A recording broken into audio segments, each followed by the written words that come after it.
Hello friends, అందరికీ స్వాగతం. ఈ మధ్యకాలంలో బిట్కాయిన్ అనేది సోషల్ మీడియాలో హల్చల్ చేస్తూ ఉంది.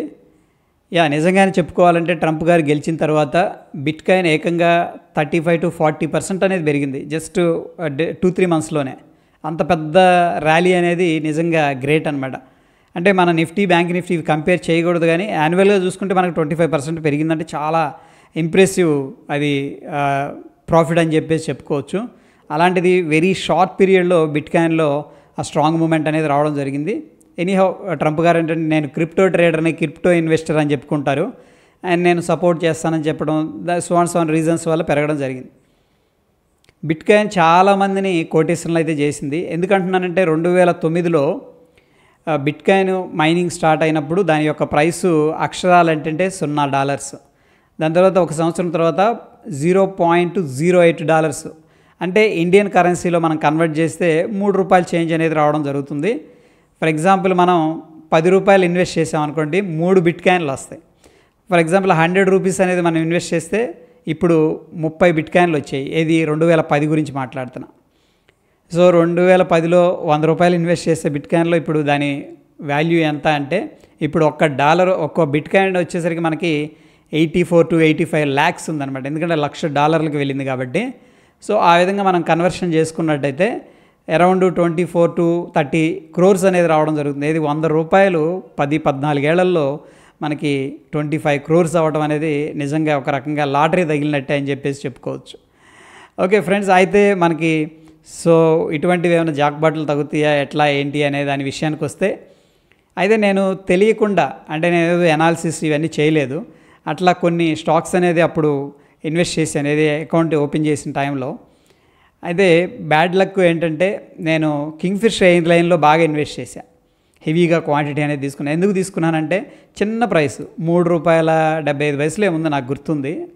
ఓకే, అదేముంది, మనకి 10,000 పెట్టినా కానీ చాలా షేర్లు వస్తాయి. అప్పుడు జాబ్ చేస్తూ ఉన్నాం, అట్లా కొన్నాను. దాని తర్వాత కంపెనీ ఎటైందో ఏమైందో కూడా నాకు తెలియదు అనమాట. డీలిస్టింగ్ అయిపోయింది, సంథింగ్ అట్లాగా బ్యాంక్రప్సీకి వెళ్ళిపోయింది.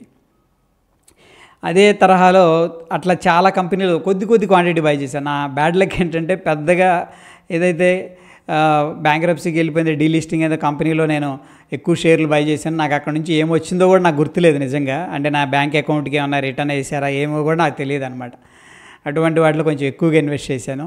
But Balaji industries and Manali petrochemicals, ఇంకా 2-3 షేర్స్ ఉన్నాయి. వాటిల్లో తీసుకున్నా కానీ చాలా తక్కువ క్వాంటిటీ తీసుకున్నా. ఈ తక్కువ క్వాంటిటీ తీసుకున్న ఏమో మల్టీ బ్యాగర్స్ అయినాయి. అయితే ఎందుకు చెప్తున్నానంటే, ఇటువంటి జాక్పాట్స్ అనేది స్టాక్ మార్కెట్లో జరుగుతూ ఉంటాయి. దీంట్లో నేను ఒక ప్రొసీజర్ అనేది ఫాలో అవుదాం అనుకున్నా. అంటే ఇది గ్యాంబ్లింగ్ అనకండి, డైరెక్ట్గా దీనికి ఒక పేరు పెట్టి గ్యాంబ్లింగ్ చేస్తున్నానని కాకుండా కొంచెం ఒక దీంతో వెళ్తున్నాను అనమాట, థీమ్తో. ఎట్లా అంటే, ఇప్పుడు చూడండి, నేను మనాలి పెట్రోకెమికల్స్ నాకు తెలిసి ₹3-4 కొన్నట్టు గుర్తు. అది 120 అట్లా వెళ్ళింది. దాని తర్వాత బాలాజీ ఇండస్ట్రీస్ కూడా చూస్తే అది ₹10 లోపే కొన్నా, అది 1200 దాకా వెళ్ళిందనమాట. ఓకే, అట్లా మనకి స్మాల్ అమౌంట్స్ ఇన్వెస్ట్ చేసుకున్న, లైక్ 100, 500 అట్లా కూడా మంచి రిటర్న్స్ వస్తాయి. ఇప్పుడు మన ప్లాన్ ఏంటంటే, మార్కెట్ బాగా పడిపోవాలన్నమాట. అంటే హెవీగా బ్లీడ్ అవుతుంది అంటారు కదా, అట్లాగా. ఇప్పుడు 2019లో కరోనా టైంలో ఎంత సిగ్నిఫికెంట్గా పడిపోయిందో, అలా ఈ చిన్న స్టాక్స్ ఏవైతే ఉన్నాయో, పెన్నీ స్టాక్స్ అంటాం వీటిని. అంటే ₹5-10 ఉన్న స్టాక్స్ అన్నీ కూడా పెన్నీ స్టాక్స్ అవి. ఓకే, సో అవి కూడా తగ్గిపోతాయి, బాగా విపరీతంగా పడిపోతాయి అవి. ఓకే, ₹10 ఇంక పడేదేముందంటే, ₹10 ₹4 వచ్చింది అనుకోండి, దగ్గర 60% పడిపోయినట్టు. అటువంటి స్టాక్స్ అనేది మనం సార్ట్అవుట్ చేసుకొని, నేనేం చేశానంటే రీసెంట్గా ఒక ఎక్స్పెరిమెంట్ చేద్దామని చెప్పేసి అనుకున్నాను. బట్ అన్ఫార్చునేట్లీ అది ఎగ్జిక్యూట్ చేయలేదు. ఆ ఎక్స్పెరిమెంట్ ఏంటంటే, రీసెంట్గా ₹2-3 ఉన్న స్టాక్స్ అన్నీ వాచ్ లిస్ట్లో పెట్టాను, ఫిల్టర్ చేశాను సింపుల్గా. దాని తర్వాత ఏం చేశాను, చాలా కంపెనీస్ వచ్చినాయి. అలా కాకుండా మార్కెట్ క్యాపిటల్ ఎక్కువగా ఉన్న స్టాక్స్ అనేది పట్టుకున్నాను. ఓకే, ఈ రోజుల్లో ఫిల్టర్ చేయడం చాలా ఈజీ అనుకోండి. ఆ ఫిల్టర్ చేశాను. అయితే మార్కెట్ క్యాపిటల్ అంటే ఏంటి, ఇక్కడ నంబర్ ఆఫ్ షేర్స్ ఎక్కువగా ఉన్నాయి, ప్రైస్ తక్కువగా ఉంది, ఈ రెండు మల్టిప్లై చేస్తే వచ్చేది market capital. So for example, A అనే కంపెనీ ₹1 ఉంది, బి అనే కంపెనీ ₹1 ఉంది అనుకోండి, రెండు ₹1 ఉన్నాయి. బట్ మార్కెట్ క్యాపిటల్ ఏది ఎక్కువ ఉంటే దాన్ని ప్రిఫర్ చేస్తున్నాను. ఏమో టర్న్ అరౌండ్ స్టోరీ ఏదైనా జరిగిందనుకోండి దాంట్లో లక్కీగా, మళ్ళీ చిన్నగా పైకి వెళ్తుంది, అదొక ఇదనమాట. అయితే బ్యాడ్ లక్ ఏంటంటే నేను అవి షార్ట్ అవుట్ చేశాను, అట్లా పెట్టాను. ఒక 20 రోజుల తర్వాత చూస్తే అన్నీ మల్టీ బ్యాగర్స్ అయినాయి. ఎందుకంటే నిప్పాన్ మ్యూచువల్ ఫండ్ అనేది చూశాను, ఒకసారి ఆ చార్ట్ కూడా షేర్ చేస్తాను తర్వాత టెలిగ్రామ్లో. అది అక్షరాలు ఏంటంటే రూపాయిన్నరలో ఉంది.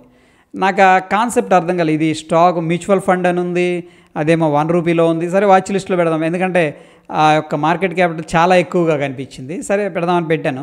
అది ఇప్పుడు చూసాను 20-25 రూపీస్కి వెళ్ళిపోయింది. చూడండి, అంటే 20 టైమ్స్ అంటే మల్టీ బ్యాగర్ అయినట్టే. అది ఫ్రెండ్స్, ఇదేంటంటే మనం అలా ఎప్పుడు ఇన్వెస్ట్ చేయకూడదు, విచ్ ఈజ్ నాట్ అడ్వైజబుల్ కూడాను. బట్ ఒక ఫన్ అనమాట, అంతే, ఏం లేదు. ఇప్పుడు నా దగ్గర ఒక 500 అనేది అట్లా సపరేట్గా పెడదామని అని డిసైడ్ అవుతున్నాను.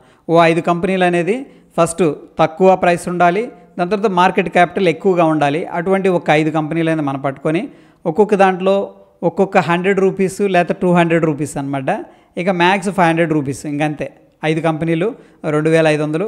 మనం అవి జీరో అయినాయి అని చెప్పేసి అనుకోవాలి, ఓకేనా? ఎందుకంటే వాటిని మనం ఎక్స్పెక్ట్ చేయకూడదు అనమాట. ఎందుకంటే అవి ఆల్రెడీ ఫండమెంటల్గా బ్యాడ్ కంపెనీసే.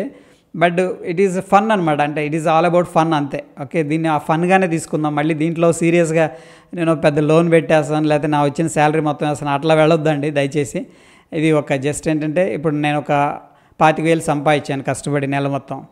దాంట్లో ఒక 2,000-1,000 రూపాయలు, అది కూడా వన్ టైం, ఇంకా ప్రతిసారి కాదు. మంచి ఆపర్చునిటీ వచ్చింది ఎప్పుడు బేర్ మార్కెట్లోనే.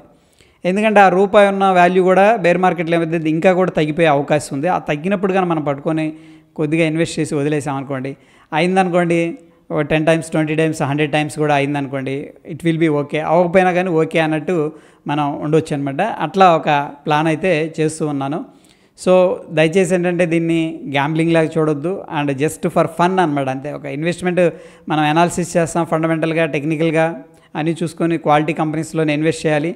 అదే సబబు, అదే పద్ధతి కూడా, రైట్ పద్ధతి. బట్ ఇది జస్ట్ ఫర్ ఫన్, అంతే. Okay, so that is all about ఏంటంటే ఈ యొక్క చిన్న దీని గురించి.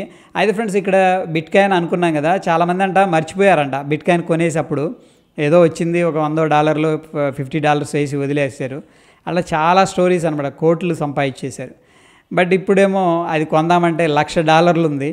సో అది అవుట్ ఆఫ్ సిలబస్ అయిపోయింది ప్రస్తుతానికి. ఓకే, ఎనీహౌ చూద్దాం ఎటువంటి ఆపర్చునిటీస్ ఏదన్నా ఇండియాలో కూడా వస్తాయేమో. ప్రస్తుతానికి అటువంటి ఆపర్చునిటీస్ మీకు ఏదన్నా అనిపిస్తే కూడా కింద కామెంట్ రూపంలో తెలియజేయండి. ఒకసారి నేను కూడా కామెంట్స్ చదువుతాను.